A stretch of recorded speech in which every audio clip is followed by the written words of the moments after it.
Est-ce que tu as déjà entendu cette phrase du genre «Je suis trop une lucky girl, l'univers travaille toujours en ma faveur, j'ai toujours tout ce que je veux». On en parle partout de ce syndrome de la lucky girl sur TikTok, sur Insta, sur YouTube, dans les carnets de développement personnel, dans les pratiques plus spirituelles. Bref, ça revient tout le temps, le fait d'être une lucky girl, d'être une meuf chanceuse. Mais du coup, est-ce que ça fonctionne vraiment de penser comme ça? Est-ce que se répéter des affirmations tous les matins, ça peut vraiment t'attirer des opportunités de ouf dans ton business notamment? Ou est-ce qu'on est juste en train de s'auto-hypnotiser avec des paillettes et du vent? Alors, spoiler alerte, il y a un vrai fond derrière le concept de la lucky girl, mais c'est pas juste une histoire de chance, c'est pas juste le fait d'être lucky. C'est vraiment une stratégie de perception, de positionnement et même du coup de personal branding. Bref, dans cet épisode, du coup, on va décortiquer ensemble, premièrement, qu'est-ce que c'est que le syndrome de la lucky girl, pourquoi ça marche et pourquoi ça marche pas aussi, et comment l'utiliser intelligemment pour attirer les bonnes opportunités dans ton business sans bullshit ni aucune positivité toxique.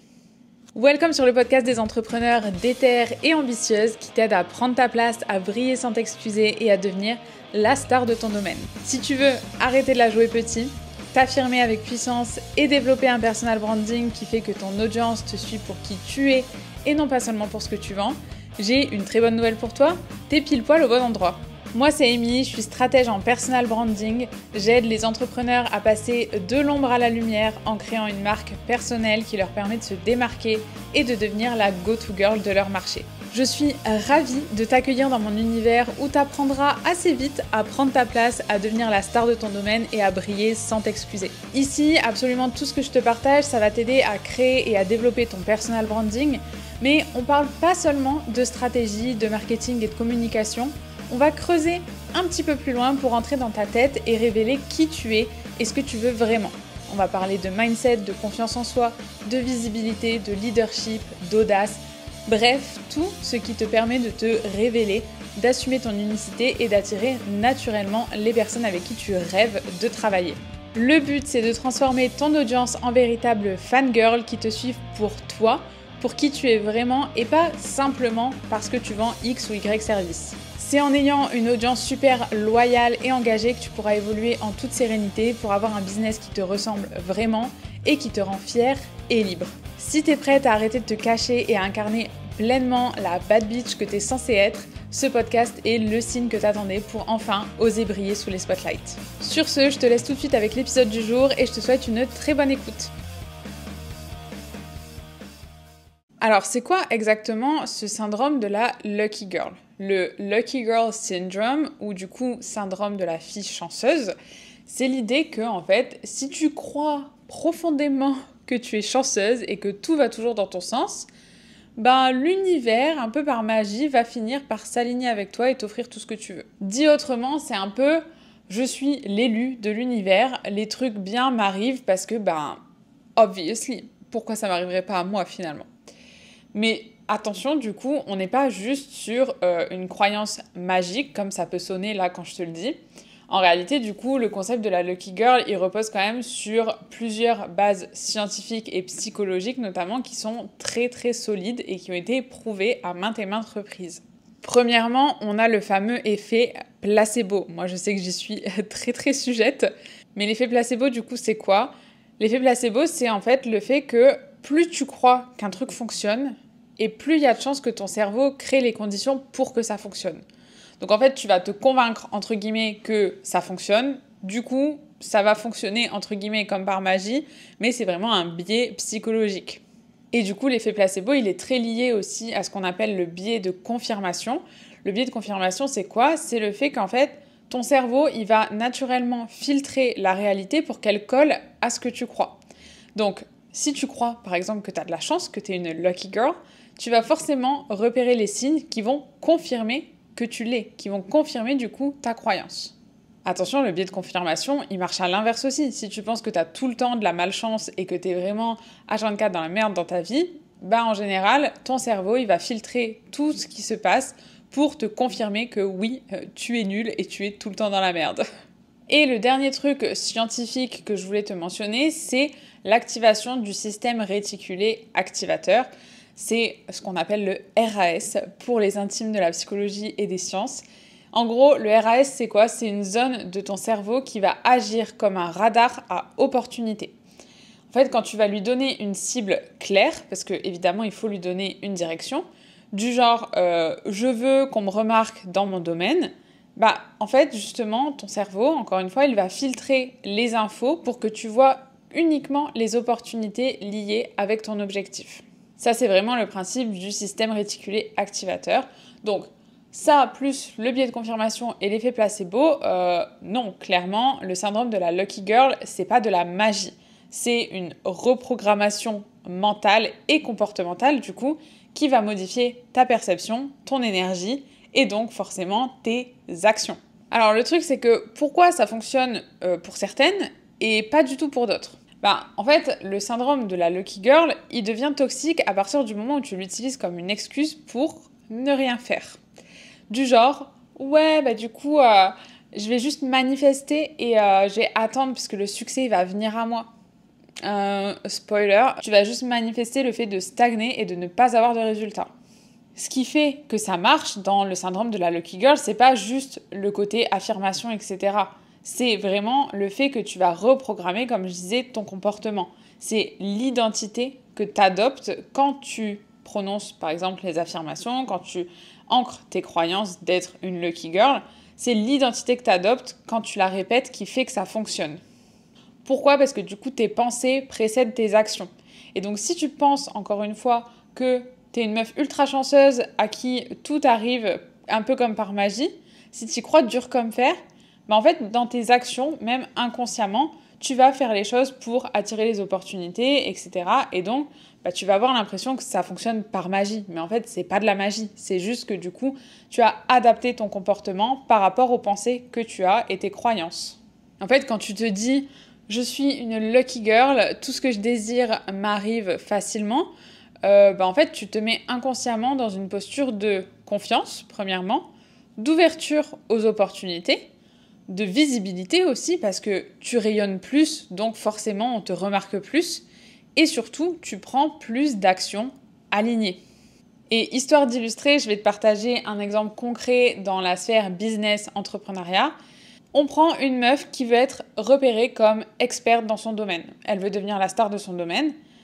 Si elle pense « ouais, mais de toute façon, personne me voit, je suis nulle », elle va jamais oser poster, pitcher, parler de ce qu'elle fait, etc. Par contre, si elle croit dur comme fer « je suis magnétique, les bonnes personnes me trouvent naturellement », là, elle va naturellement rayonner, elle va créer du contenu, elle va réseauter avec envie, elle va se mettre en avant. Et là, bim, entre guillemets, comme par magie, la chance va frapper à sa porte. Elle va avoir des opportunités, etc. Et en fait, on relie tout ça à la chance, alors qu'en fait, c'est pas ça. C'est juste que on n'a pas conscience que ça a modifié notre comportement et nos actions. Mais encore une fois, tes pensées précèdent tes actions. Tes actions découlent de tes pensées. Donc là, tu te dis, ok, mais concrètement, comment on l'applique dans son personal branding? Parce que oui, on est quand même sur mon podcast et moi, je te parle de personal branding. Donc pourquoi je te parle du syndrome de la Lucky Girl? Let's be real, déjà, ton personal branding, je le répète encore et encore, mais c'est pas juste un logo ou des jolies couleurs. Ton personal branding, c'est l'énergie que tu dégages, c'est la vibe que tu projettes, c'est ce que les gens ressentent quand ils te découvrent. Donc, adopter une posture de Lucky Girl, si c'est bien utilisé, c'est vraiment une façon stratégique d'incarner une identité qui est magnétique. J'aime pas trop ce terme de magnétique, on l'entend à tort et à travers dans le marketing, mais si je te parle du magnétisme vraiment dans le sens où, comme un magnet en fait, tu vas attirer les gens à toi. Alors comment on active ce syndrome de la Lucky Girl en mode version pro? Premièrement, du coup, tu vas reprogrammer ton storytelling interne. Tu vas reprogrammer ton discours interne. T'es pas en train d'essayer de percer. T'es pas en train d'essayer de faire en sorte que ton business marche. Non, t'es déjà la star de ton domaine. Faut juste que le monde s'en rende compte, faut juste que le monde le voit. Mais t'es déjà cette personne. Tu vas commencer par te répéter du coup des phrases qui programment ton cerveau à te voir comme une experte visible, magnétique, incontournable, iconique, une vraie star. Mais attention, pas n'importe comment. Je veux que si tu choisis des affirmations, ce soit des affirmations qui appellent une action. Par exemple, je suis visible et reconnaissable.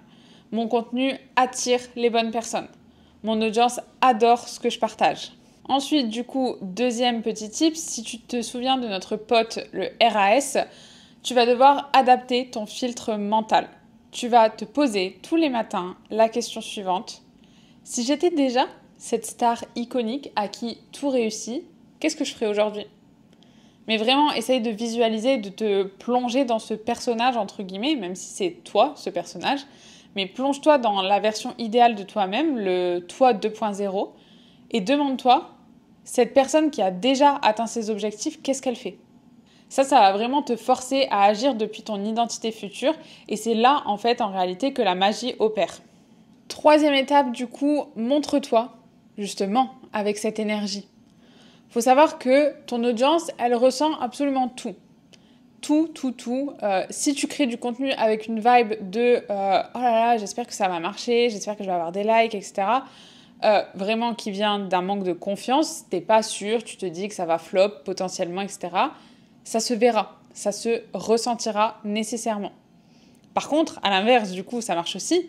Si tu arrives avec une énergie de of course que ça va marcher, je suis exactement à ma place là où je devrais être, là tu vas devenir instantanément plus attractive. Et quand je te dis attractive, c'est pas au sens de cute. Non, c'est vraiment stratégiquement attractive. Tu vas inspirer confiance, tu vas te positionner en fait comme le choix évident pour ton audience. Et c'est vraiment ça, en fait, le cœur de ta personal brand, c'est une identité claire, iconique, assumée, impactante, qui va créer des fangirls et non pas juste des followers. Alors par contre, du coup, je voulais quand même mettre les holas sur une petite idée. On n'est pas là pour tomber dans du positivisme performatif et dans la toxicité. Vraiment le truc de positivité toxique, non, c'est pas le but. Je te vois venir, du coup, tu vas sûrement penser, mais Amy, si je vais mal, je fais quoi en fait ? Le jour où je vais pas bien, je me force à penser que tout va bien ? Non. Non. L'idée, c'est pas de nier la réalité du tout. C'est vraiment de choisir, en fait, activement là où tu mets ton focus. Tu peux totalement avoir une journée de merde et quand même continuer à croire que tu restes une personne chanceuse à long terme. Les deux ne sont pas incompatibles. La vraie force, c'est pour le coup de garder ta vision claire, même quand tout est flou autour. Faut toujours que tu gardes ton pourquoi en tête, même si du coup le comment te semble brouillon. C'est pas ça le plus important, c'est pas le comment, c'est la direction, c'est la destination, c'est ta vision. Et c'est ça en fait la vibe de la Lucky Girl version CEO badass. T'es pas une meuf qui attend qu'on la choisisse. C'est à toi de te choisir toi-même. Tu te choisis toi-même et tu te montres au monde comme si le succès dont tu rêves tant, il était déjà là, comme si tu l'avais déjà. Donc, non, le Lucky Girl Syndrome, c'est pas juste du bullshit ésotérique, c'est une stratégie mentale et business, du coup, qui est ultra puissante si tu l'utilises bien.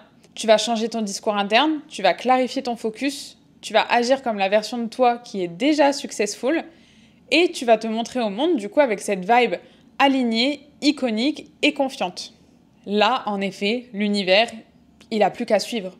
Ou plutôt, du coup, c'est toi qui te places là où les opportunités peuvent enfin te voir. Si t'as kiffé l'épisode, partage-le à une bestie entrepreneur qui mérite aussi de briller.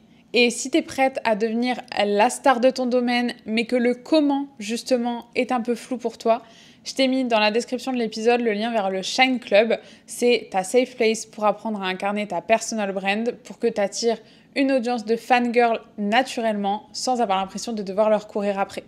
Je te laisse checker ça, c'est seulement 37 € par mois pour un max de valeur et ma présence quotidienne. Si tu as des questions, tu peux bien sûr m'envoyer un message sur Instagram. Et en attendant, je te dis à très vite pour un prochain épisode. Bye!